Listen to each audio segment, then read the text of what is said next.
Hay publicadas estadísticas que intentaron establecer cuál fue el número de víctimas que se produjeron en la Guerra Civil Española, pero sus resultados fueron dispares. Así que ya hace años que se intentó otro procedimiento y fue calcular la sobremortandad que se produjo en los años de la Guerra Civil y los de la posguerra. La cifra fue de 576.000.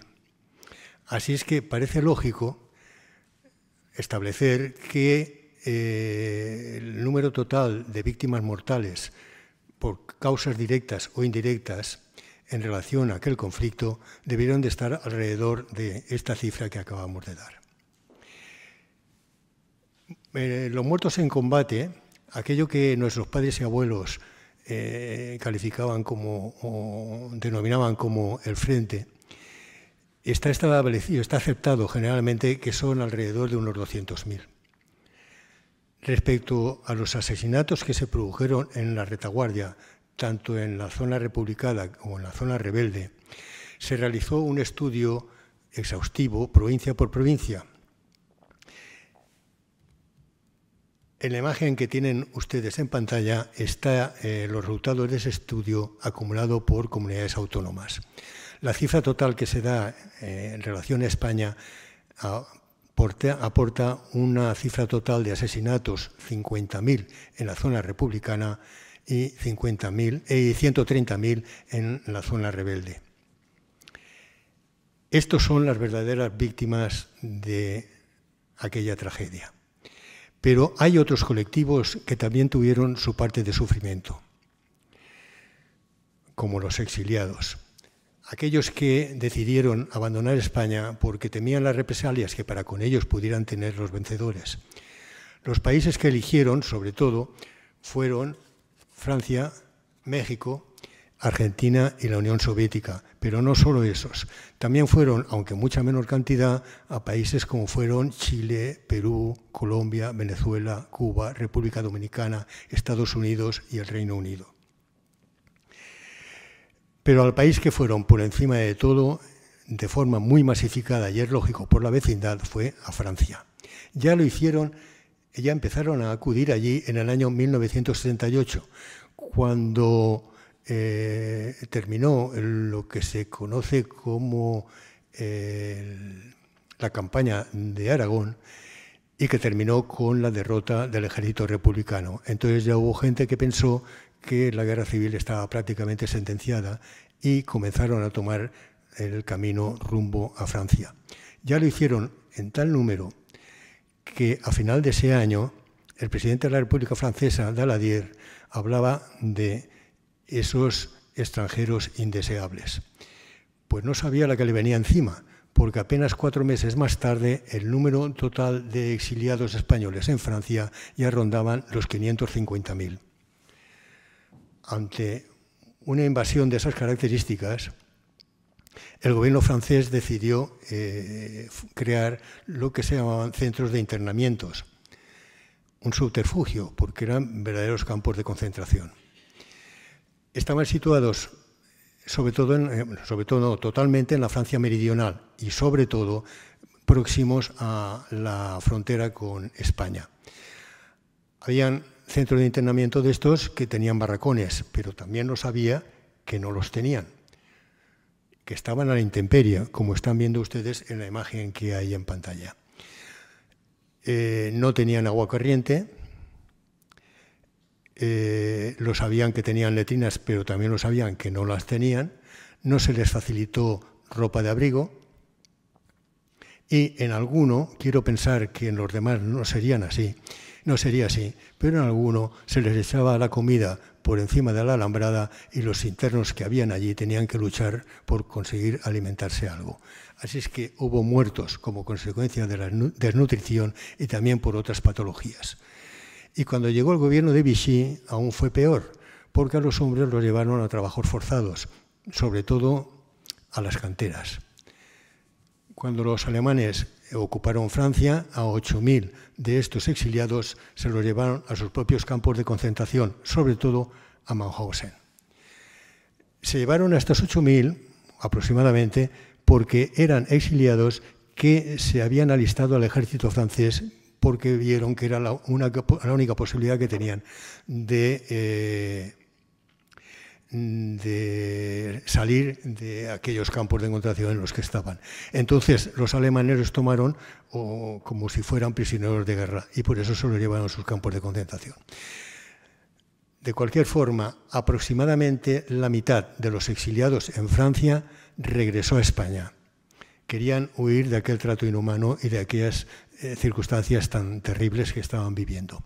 Y una buena parte de los exiliados que se quedaron en Francia, o una parte de ellos, se unieron a la resistencia francesa, donde fueron bien acogidos porque evidentemente llevaban o aportaban experiencia en combate. Y no lo debieron de hacer mal, porque cuando años más tarde se liberó París, la primera sección que entró en la capital francesa fue española. Estaba adherida a la división de Leclerc. Otro lugar al que acudieron los exiliados, ya se ha dicho, fue a México. Este es el único país que los acogió con los brazos abiertos. Eso fue una posición personal de su presidente Lázaro Cárdenas. Les llegó a dar subvenciones con cargo a los presupuestos mexicanos. Se creó la Casa de España en México, allá acudieron en total unos 20.000. Y un hecho que conviene conocer es que la mayoría de los políticos republicanos se exiliaron allí, en México. Entre Argentina, Venezuela, Colombia y Cuba acogieron a unos 2.000. La mayor parte de esta cifra fueron a parar a Argentina. Y a la Unión Soviética también nos consta, se sabe que allí acudieron también, pero no conocemos la cantidad. El régimen, la opacidad del régimen estalinista nos impide siquiera hacer estimaciones. Lo que sí sabemos es que allí acudieron dirigentes del Partido Comunista Español y sus familiares. En cuanto a las personalidades, a la gente conocida que tomó el camino del exilio, sería muy tedioso intentar hacer una relación pormenorizada, sería muy difícil. Pero por lo menos vamos a citar algunos. Manuel de Falla y Rafael Alberti se fueron a Argentina. A Cuba se marchó el escritor Manuel Altolaguirre. A Estados Unidos se fue el biólogo Severo Ochoa, se fue el filólogo Américo Castro, el catedrático Fernando Los Ríos, la política Victoria Kent, que fue una de las dos primeras mujeres en la historia de España que consiguió ser diputada en Cortes. Se marchó también a Estados Unidos familiares de Federico García Lorca, concretamente su padre, su hermano Francisco y su hermana Isabel. Se fueron escritores, Ramón J. Sender, Max Aub y otros. La generación del 27, casi en su totalidad, se dispersó. Una pequeña parte se quedó en Europa y el resto se fue por América. Y en cuanto al colectivo de exiliados, estaba formado por excombatientes, por políticos, por funcionarios con alguna responsabilidad que se habían mantenido fieles a la República, también con famosos, con catedráticos, con maestros, con escritores, con músicos, con científicos, en fin, una gran pérdida que seguramente ralentizó la recuperación de la España de la posguerra. Como ya se ha dicho, los políticos formaban parte de ese colectivo de exiliados. Y esos políticos quisieron mantener vivas las instituciones republicanas fuera de España. Así es que cuando en el mes de febrero, a finales del mes de febrero, el presidente de la República, Manuel Azaña, presentó su dimisión, él ya estaba exiliado en Francia y moriría al año siguiente, se reunió la Diputación de las Cortes para aplicar el mandato constitucional y nombrar para sucederle al presidente de las Cortes, que en aquellos momentos era Martínez Barrios, que terminó renunciando al cargo. Y en estas fechas se produjo un hecho que a mi modo de ver es interesante conocer y que afectó a algún político exiliado. Es el que se conoce como el tesoro del Vita. El Vita era un yate de recreo, lo están viendo en pantalla. Este yate lo alquiló el presidente del gobierno, Juan Negrín, en el mes de febrero de 1939. A finales de ese mes, el Vita estaba fondeado en el puerto de El Havre.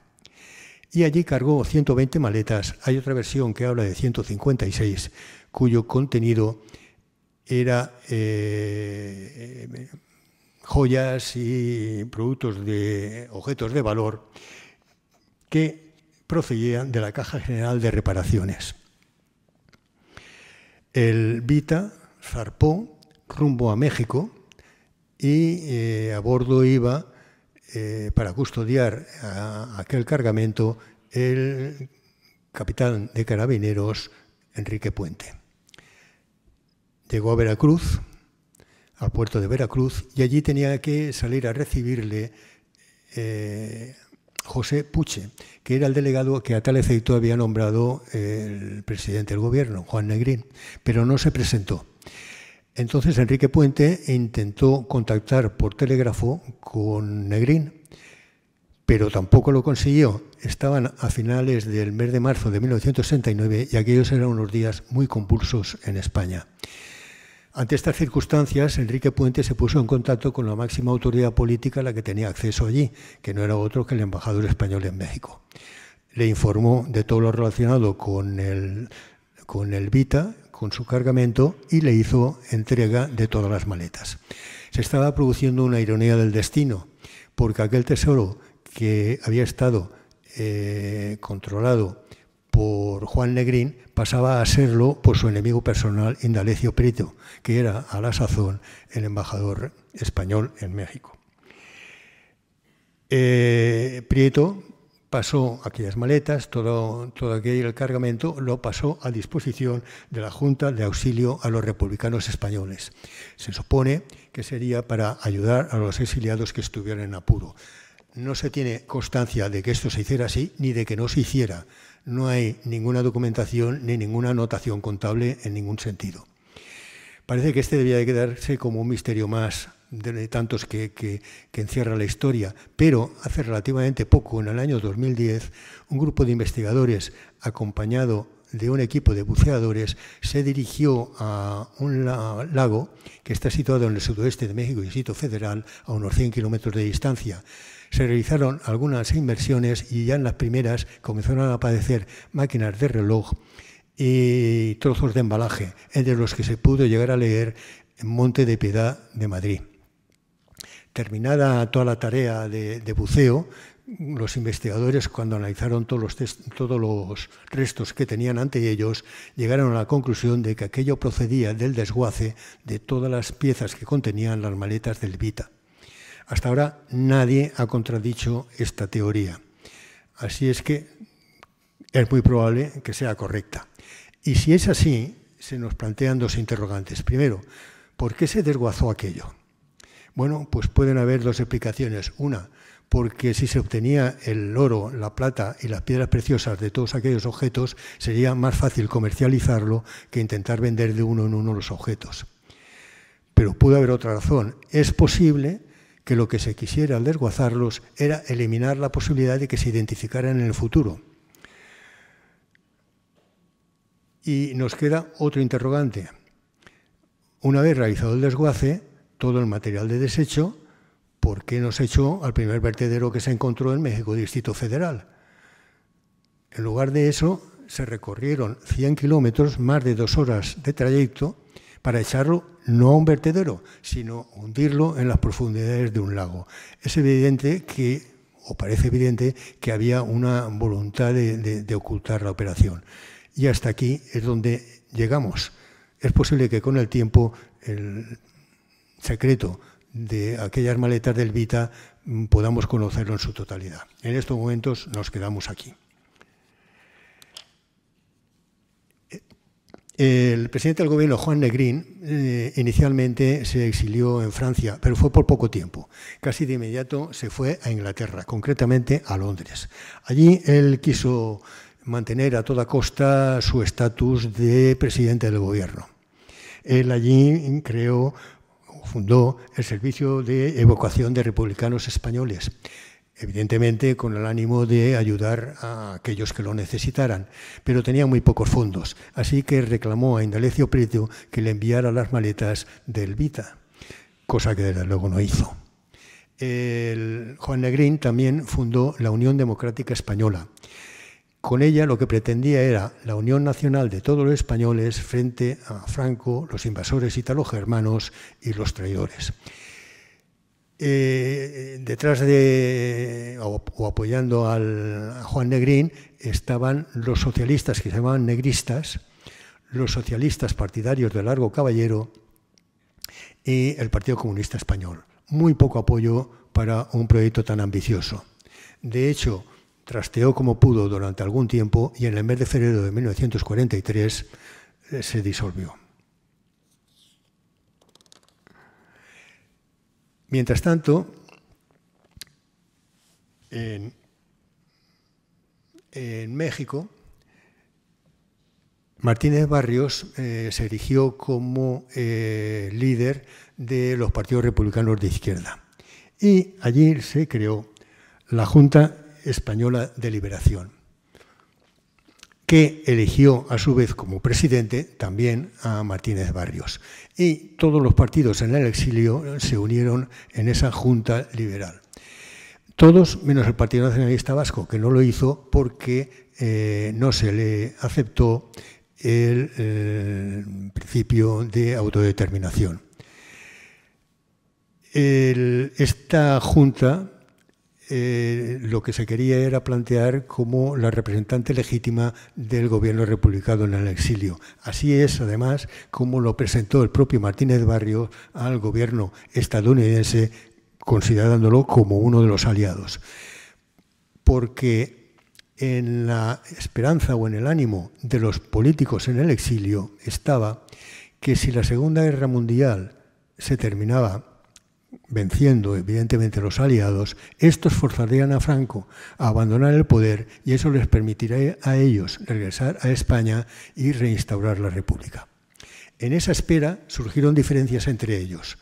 Indalecio Prieto, que era el líder del PSOE, creía que lo que debía de hacerse era que llegado el momento se celebrara un referéndum en España y que fueran los españoles los que decidieran qué forma de gobierno era la que había que plantear en el futuro, incluyendo la opción o la posibilidad de la monarquía.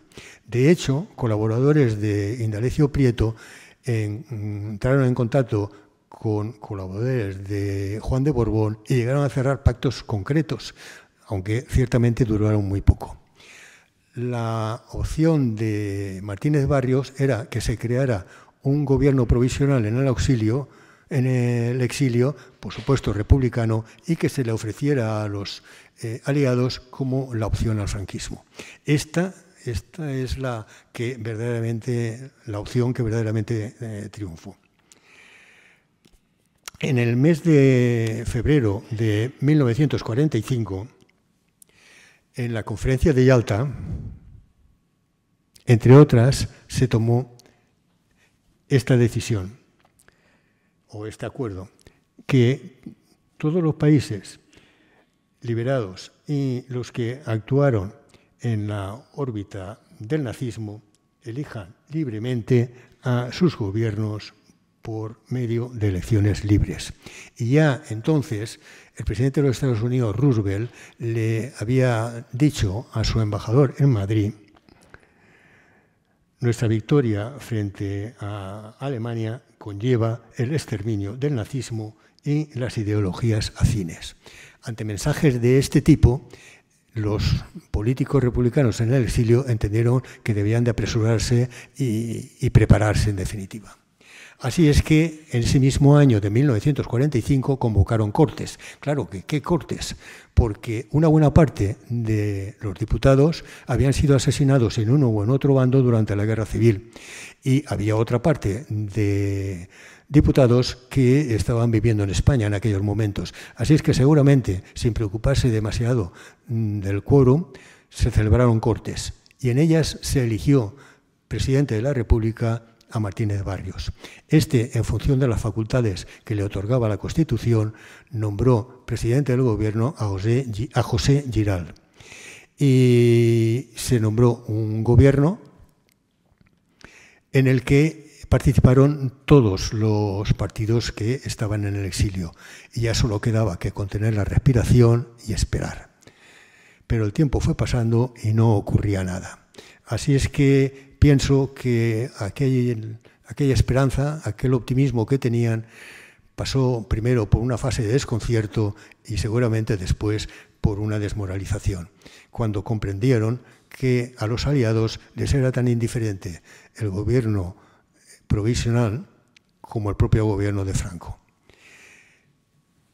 En el año 48, el PSOE y el Partido Comunista de España se salieron de aquel gobierno provisional y nunca volvieron a él. Así es que para mantener el fuego sagrado solo se quedaron los partidos genuinamente republicanos y ellos se encargaron de realizar los relevos pertinentes cuando hubo necesidad de ellos. En la imagen tienen todos los presidentes de la República que hubo durante el exilio. Y en esta otra imagen tienen todos los jefes, presidentes de gobierno que hubo también durante el exilio. Como pueden ver, termina en 1977. ¿Qué ocurrió este año? En este año había en España un proceso constitucional que se enfocaba, sin ninguna posibilidad de alterarse, hacia un régimen de monarquía parlamentaria.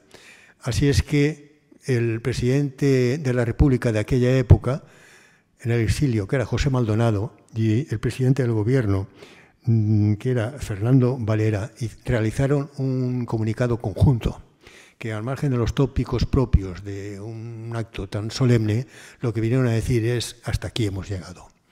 Así es que la Segunda República Española podemos darle ya por definitivamente terminada en 1977, aunque de hecho, cuando realmente terminó la Segunda República fue el 1 de abril del 39 con el final de la guerra.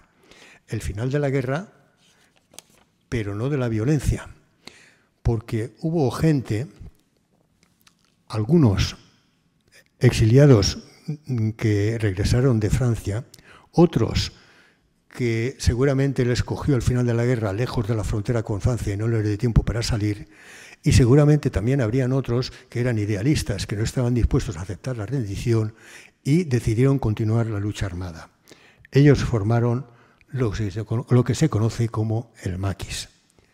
Era una lucha desigual, pero que se mantenía y que recibió un impulso en el año 1944. El segundo semestre de ese año, los exiliados españoles que se habían incorporado a la resistencia francesa, conscientes de que la Segunda Guerra Mundial en su vertiente europea estaba ya prácticamente sentenciada, decidieron unirse y entrar en España. Llegaron a reunirse entre 4.000 y 7.000 hombres, es imposible precisar más, y lo hicieron a las órdenes del comandante madrileño Vicente López Tovar. Entraban en España por el Valle de Arán. Por eso este hecho se conoce como la invasión del Valle de Arán. Esto ocurrió el 19 de octubre de 1944, y aquella aventura o locura solo duró 9 días, porque el día 28 de aquel mismo mes fueron rechazados por el ejército. La mayoría de ellos regresaron a Francia, pero el resto se avanzó y se entró en España y se incorporaron al maquis. Claro, aquella gente tenía una extraordinaria experiencia en lucha de guerrillas y en atentados. Así es que la actividad y la eficacia del maquis aumentó. Y así se mantuvo hasta 1947. En esa fecha, la acción continuada del Ejército y de la Guardia Civil consiguió controlar mucho más la situación y en ese año se inicia un declive en la actividad del maquis, un declive que ya sería irreversible, hasta el punto que en 1952 se dan cuenta de que aquello no conduce a ningún sitio, de que no hay ninguna posibilidad de nada, y que lo mejor es abandonar España. Y así lo hicieron la mayoría de los contingentes que conformaban el maquis. Pero hubo algunos que se quedaron. No es posible saber si es porque no llegaron a enterarse de la decisión que se había tomado, las comunicaciones entre ellos no tenían que ser fáciles, o simplemente es que eran los más empeñados en su propio idealismo y querían llegar hasta las últimas consecuencias. De cualquier forma, quedaron en los montes prácticamente aislados y allí fueron poco a poco capturados o cazados. En todo lo que se relaciona con la actividad del maquis, en todos los procesos, se realizaron aplicando la ley para la represión del bandidaje y el terrorismo. Se llegaron a juzgar o a procesar a 60.000 colaboracionistas y de los miembros del maquis murieron 2.173. Parte de ellos fueron ejecutados por la aplicación de sentencias condenatorias y otros fueron simplemente eliminados por aplicación de la ley de fugas. El maquis se da oficialmente por terminado con la ejecución de sus dos últimos miembros. Uno de ellos fue Ramón Vila. Era un cenetista que fue ejecutado en 1963. El otro era un comunista gallego, José Castro Veiga, y este fue ejecutado en 1965. Otro hecho de armas que se produjo en la posguerra y que también debemos de conocer es el de la División Azul. La Segunda Guerra Mundial comenzó 5 meses después de terminarse la Guerra Civil Española. Los alemanes pidieron al gobierno español su colaboración para compensar de esa manera la ayuda que ellos les habían prestado durante la Guerra Civil. Pero el gobierno español había declarado su neutralidad desde el primer momento y no veía la forma de prestar esa colaboración sin vulnerar la neutralidad que se había declarado. La famosa reunión en la estación de Hendaya entre Franco y Hitler hay que situarla en este contexto. En ella, Franco parece ser que le pidió concesiones importantes en el norte de África y que Hitler no estaba dispuesto a concederlas. De cómo se desarrolló la entrevista y de cuál fue la actitud de ambos interlocutores, tenemos un testimonio de excepción, que es el que nos facilitó Serrano Suñer. Según lo que él nos dice, podemos interpretar que Franco parece que jugó al despiste y que Hitler se marchó de allí irritadísimo. No se había avanzado ni un centímetro. Esto ocurría en octubre de 1940. Meses más tarde, en junio de 1941, los alemanes, faltando al pacto de no agresión que habían cerrado con la Unión Soviética, aprobaron la Operación Barbarroja. En ella se decidía la invasión de Rusia. Y entonces fue cuando Franco o alguno de sus colaboradores pensó que se podía prestar la colaboración que les estaban pidiendo los alemanes sin que, aparentemente, cuanto menos, supusiera una alteración a su declaración de neutralidad. Se crearía una división. El primero, el que la llamó División Azul, fue José Luis Arrese, pero se crearía una división de voluntarios que se irían a la otra parte de Europa para luchar contra el comunismo, enfrentándose a la Unión Soviética. Se abrieron banderines de enganche por toda España que tuvieron un buen resultado. Una parte de aquellos voluntarios los aportó el SEU, el Sindicato Español Universitario. Las condiciones del enganche eran que los divisionarios cobrarían 2 sueldos, el que les pagara el ejército alemán y el que les correspondiera si fueran de los regulares de África. Además, los que tuvieran un empleo se les reservaría hasta que regresaran y desde luego también todos sus derechos laborales. Para sus familias tendrían una subvención de 7 pesetas con 30 céntimos diarios y además tendrían doble cartilla de racionamiento. Así es que, con estas expectativas, partieron hacia Alemania 45.000 voluntarios combatientes y 147 voluntarias enfermeras. Lo que hicieron allí, nada más llegar, fue, primero, enfundarse el uniforme del ejército alemán. Segundo, prestar juramento de fidelidad al Führer. Tercero, encuadrarse en la 250 División de la Wehrmacht. Lo que quiere decir que se quedaron a las órdenes de mandos militares alemanes, que los enviaron donde más les convino de acuerdo con su propia estrategia, como es lógico, siempre dentro de lo que era su frente oriental. Y entraron en combate, estos divisionarios lo hicieron sobre todo en el sitio de Leningrado. A finales del año 1943 fueron repatriados. El balance final de aquella aventura fue que el 11% de los divisionarios murió, concretamente 4.954. Hubo unos 8.700 heridos, de ellos 1.237 quedaron mutilados de por guerra. Y allí se quedaron 372 divisionarios en los campos de concentración rusos o soviéticos. Y aquí en España, para aquellos que querían recuperar la normalidad, los que querían una vida como la que estaban llevando hasta antes de la guerra, ¿qué pasaba con ellos? Bueno, pues a los españoles, en mayor o menor número, con mayor o menor intensidad, y en ocasiones con daño para su integridad física, tuvieron que tener que soportar una represión económica, política y cultural.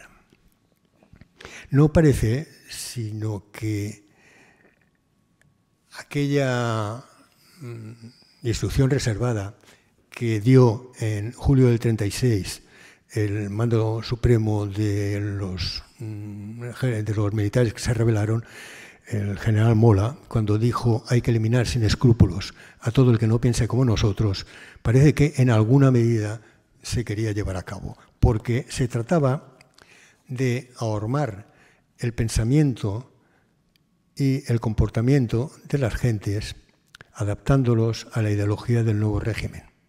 También se trataba de eliminar a los enemigos reales o potenciales que surgieran.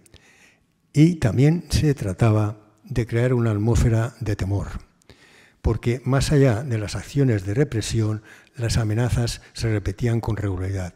Por ejemplo, en el mensaje de fin de año de 1969, entre otras cosas, Franco dijo: no habrá amnistía ni reconciliación.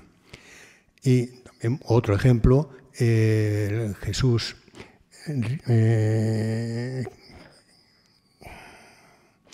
Riaño, un juez del Tribunal para la Represión de la Masonería y del comunismo, dijo que la represión ha de ser dura, severísima e inexorable. El estado de guerra en España duró 9 años, exactamente hasta 1948.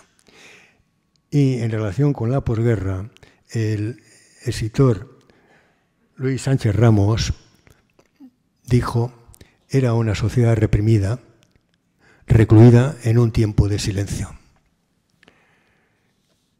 ¿Cómo se instrumentalizó la acción política para instaurar el nuevo régimen? Bueno, pues se hizo de una manera multidisciplinar, desde diferentes ángulos. Y hay que reconocer que se hizo de una manera muy extraordinariamente coordinada y bastante eficaz. Uno de los ángulos, a mi modo de ver el más importante, fue el legislativo y el judicial. Hemos de hablar de la Ley de Responsabilidades Políticas. Esta ley se emitió en 1939, pero actuaba sobre hechos sucedidos desde 1934, así es que vulneraba el principio de irretroactividad de la norma.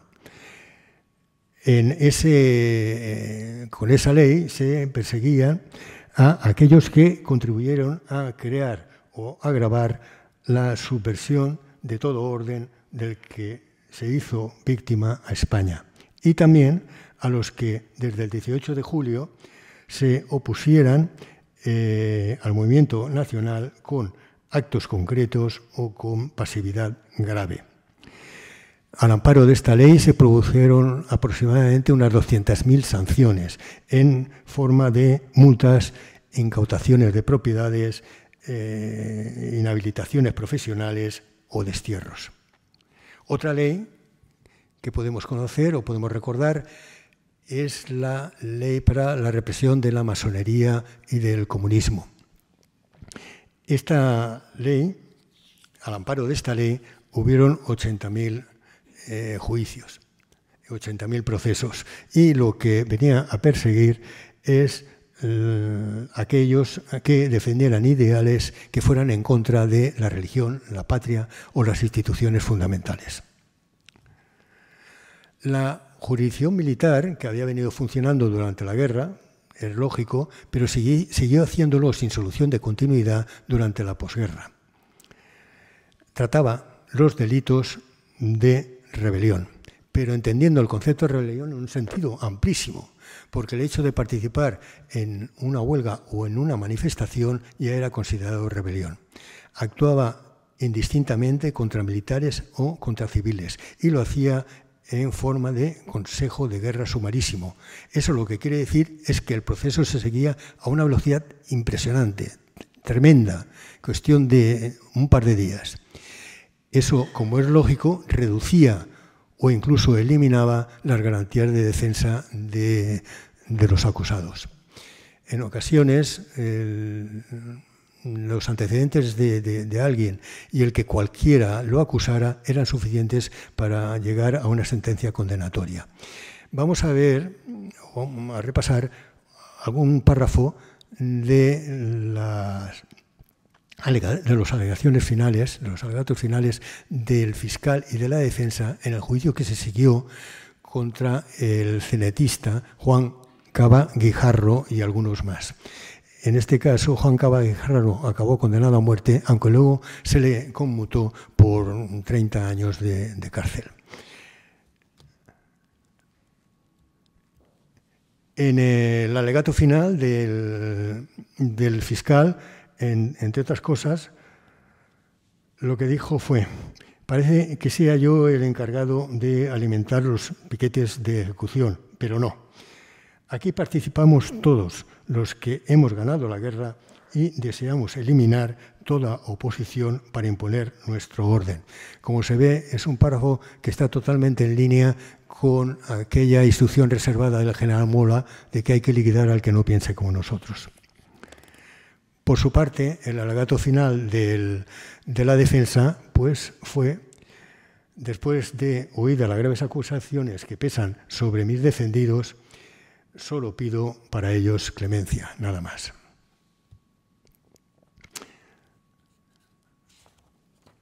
Bueno, la Brigada Político-Social fue la policía política que se mantuvo vigente durante todo el franquismo. Ellos actuaban contra cualquier actividad individual o colectiva que pudiera ir en contra de los principios del movimiento nacional. Inicialmente, en los primeros años, fue asesorada por la Gestapo, concretamente por Paul Winzer, que estaba destinado en la embajada alemana en Madrid. En los años, desde el principio del 60, en lo que se llama el tardofranquismo o el segundo franquismo, se centró sobre todo en perseguir a aquellos sindicalistas o universitarios que se pudieran considerar subversivos.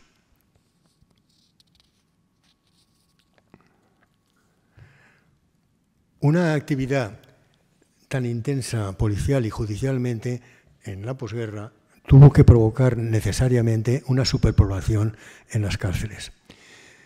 Las cárceles modelo de Madrid, Barcelona y Valencia, que estaban previstas para 1.000 reclusos, llegaron a albergar entre 10 y 12.000.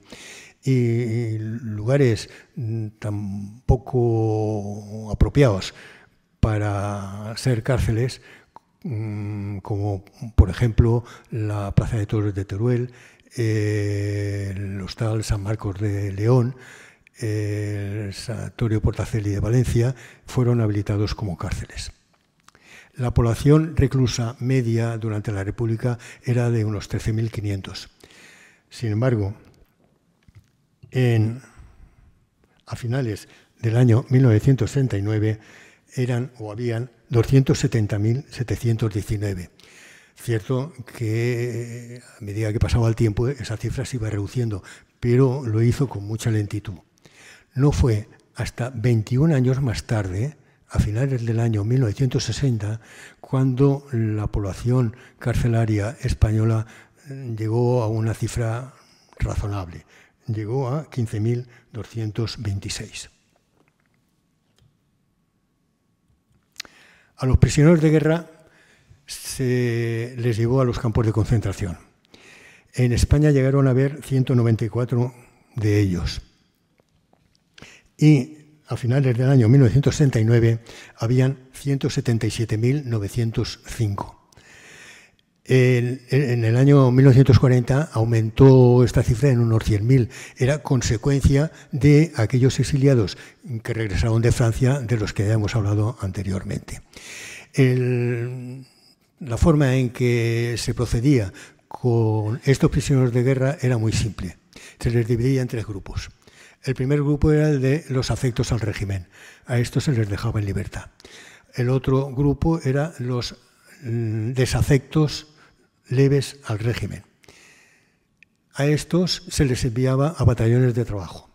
Llegaron a haber en España 217.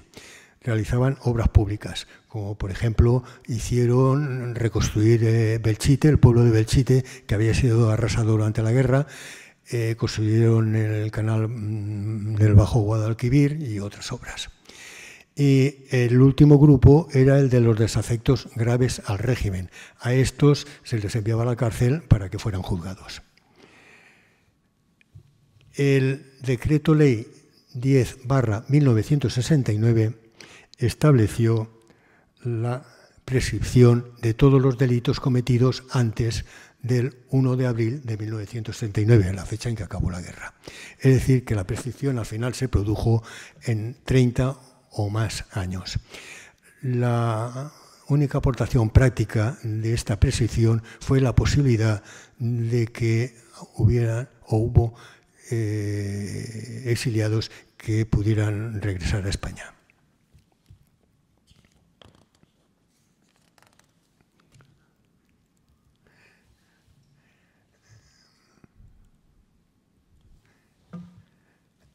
Uno de los ángulos desde el que se actuó en aquella planificación fue el sexual.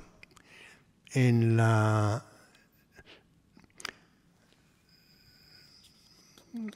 Ley de Peligrosidad y Rehabilitación Social, que sustituía a la antigua ley de vagos y maleantes,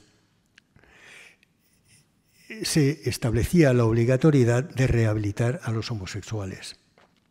Bueno, alguien que se dedicó su vida profesional a esto de una manera intensa fue López Ibor. Él en su clínica realizaba prácticas o intervenciones de lobotomía y terapias de electrochoque. Para que nos hagamos una idea muy somera, por supuesto, de lo que esto quería decir, o quiere decir, vamos a remitirnos precisamente a sus palabras. En una conferencia que pronunció en 1973, nos decía, Mi último paciente era un desviado. Después de la intervención del lóbulo inferior del cerebro, presentaba, es cierto, trastornos en la memoria y la vista, pero se muestra más ligeramente atraído por las mujeres. Así es que a López Ibor parece que esta intervención le pareció un éxito.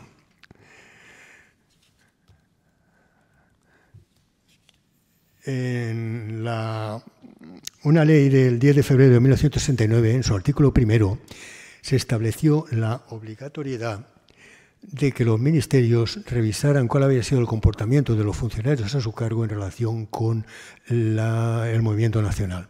Y había unas observaciones concretas referidas a profesores y maestros. Sabemos que la enseñanza siempre es una materia que en todos los gobiernos la consideran muy necesario controlarla. También en este caso. Y esto fue tan serio para ellos que de este colectivo el 25% aproximadamente perdió su trabajo. Los expulsaron del cuerpo. Y, de hecho, en relación con la enseñanza, el contenido de toda materia educacional referido a el tema políticos, religiosos, culturales, se adaptaron a la ideología del nuevo régimen.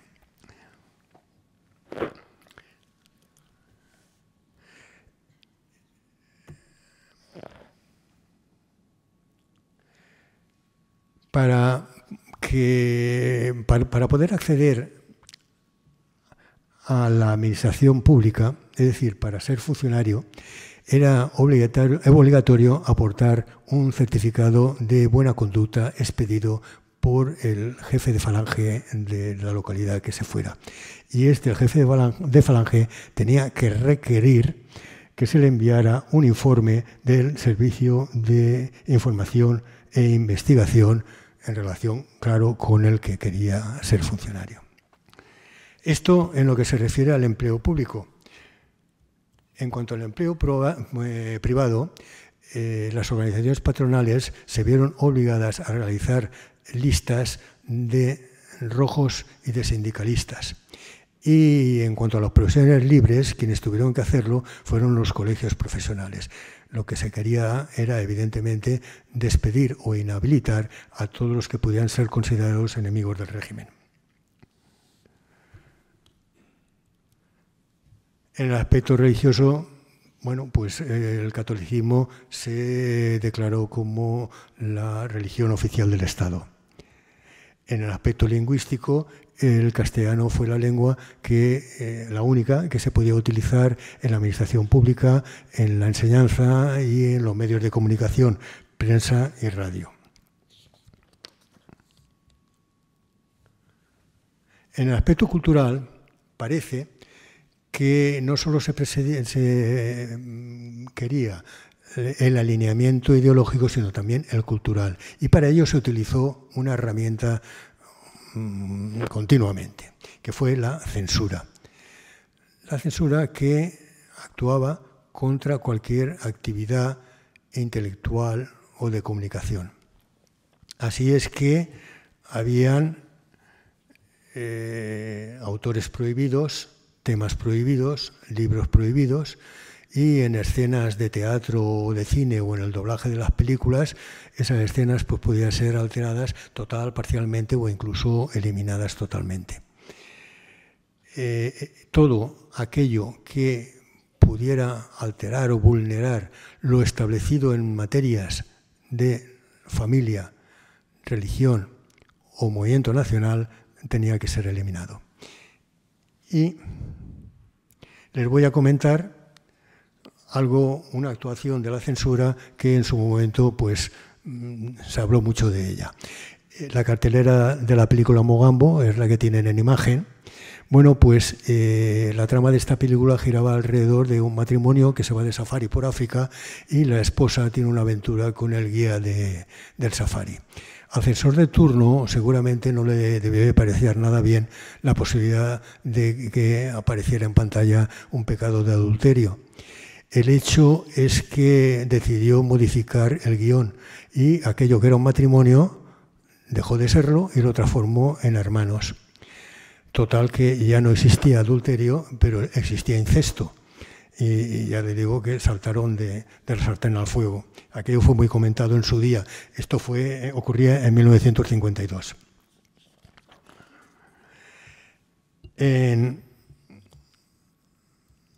Al final de la guerra se carecía de casi todo y desde luego faltaban muchos alimentos.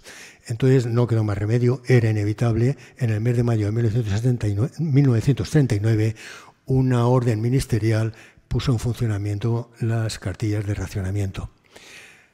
Aparecieron dos cartillas. Una era para la carne, la otra era para el arroz, el azúcar, el aceite, el pan, judías. Y se pusieron 3 niveles de racionamiento. Una para los hombres, otra para las mujeres y los mayores de 60 años, que se les adjudicaba el 80% de lo que tenían los hombres, y otra para los niños y las niñas menores de 14 años, que se les adjudicaba el 60% de lo que tenían los hombres. El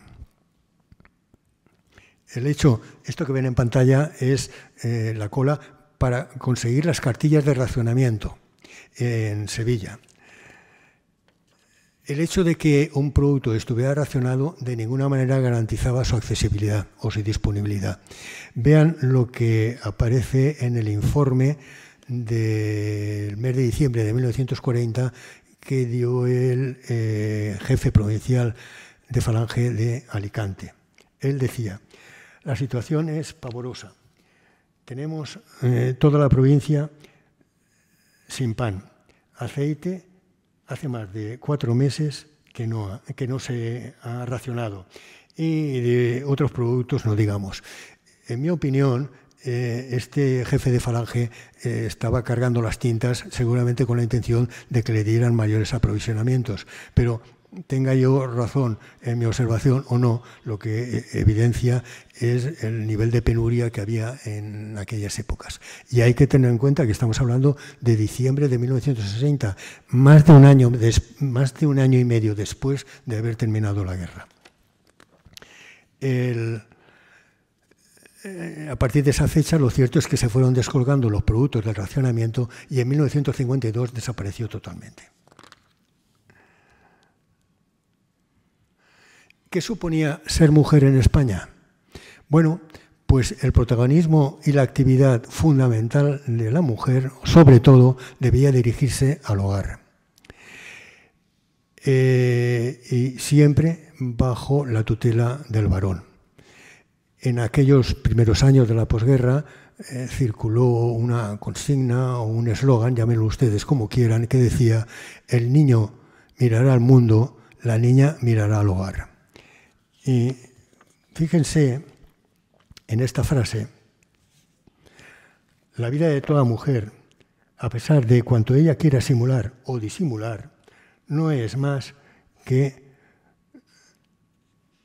un eterno deseo de encontrar a quien someterse.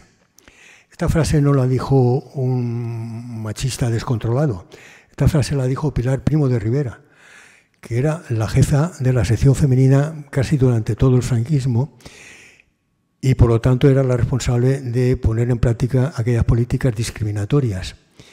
Yo tengo mis dudas de que llegara a decirlo porque era mujer y además porque nunca se casó, pero el hecho es que consta que lo hizo.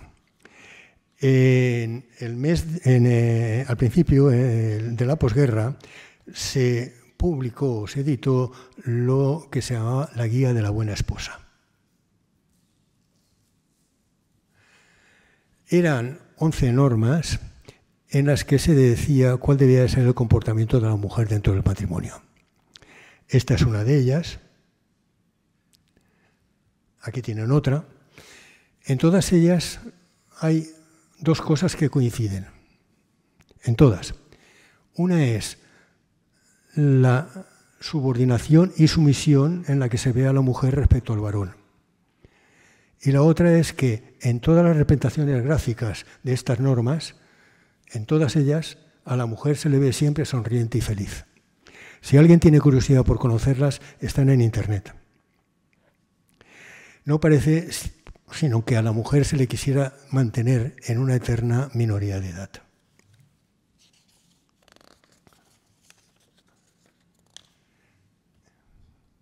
Y por último, la causa general. La causa general se instruyó en 1940 y lo que pretendía era reunir pruebas de los hechos delictivos cometidos en todo el territorio nacional durante la dominación roja. Esto es textual. La dominación roja se identificaba con la República. Entonces, ya estaba claro, la rebelión militar de julio del 36 había sido un acto de patriotismo que había salvado a España del comunismo y de caer en las garras de la Unión Soviética.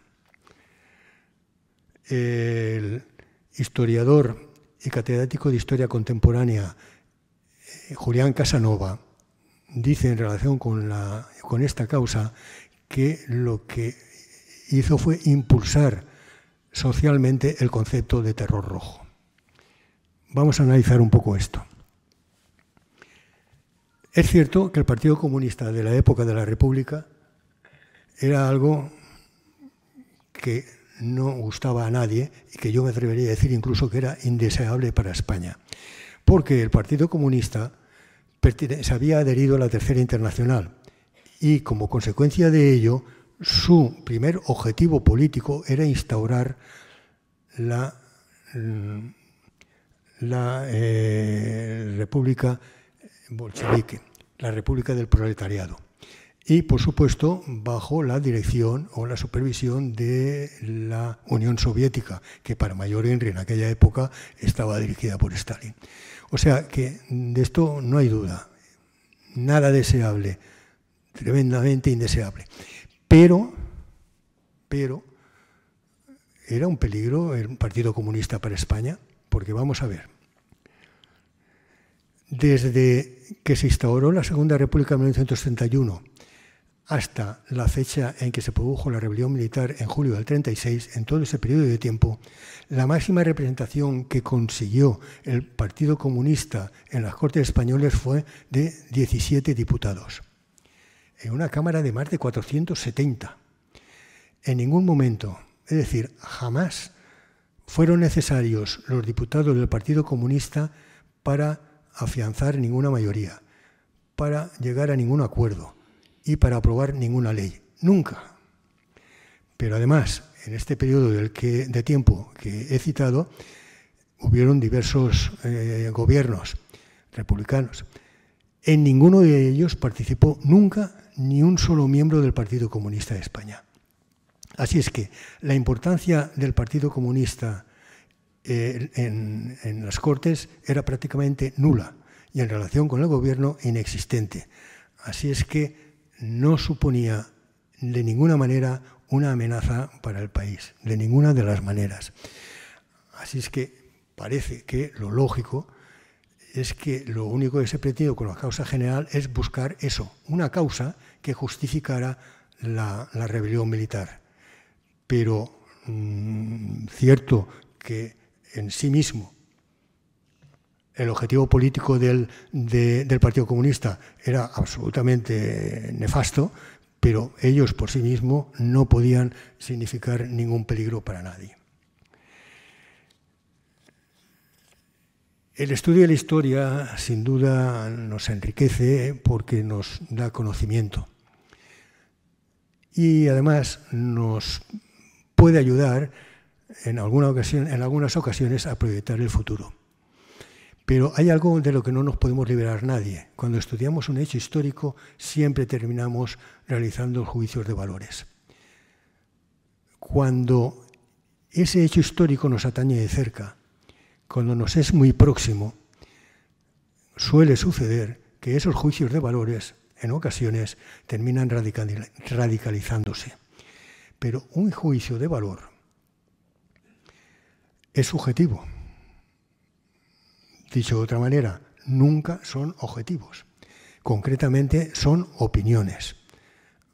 Así que resulta que aquellas opiniones que se han radicalizado se instrumentan políticamente y terminan creando confrontaciones y enfrentamientos, lo cual no es nada deseable. Así es que yo pediría a los políticos en general que dejen tranquila la historia, que no la manoseen. Pero no la olvidemos. No podemos dejar en el olvido la historia, porque si lo hacemos, corremos el riesgo de repetir pasados errores, y eso sí que sería muy peligroso. Gracias por su atención.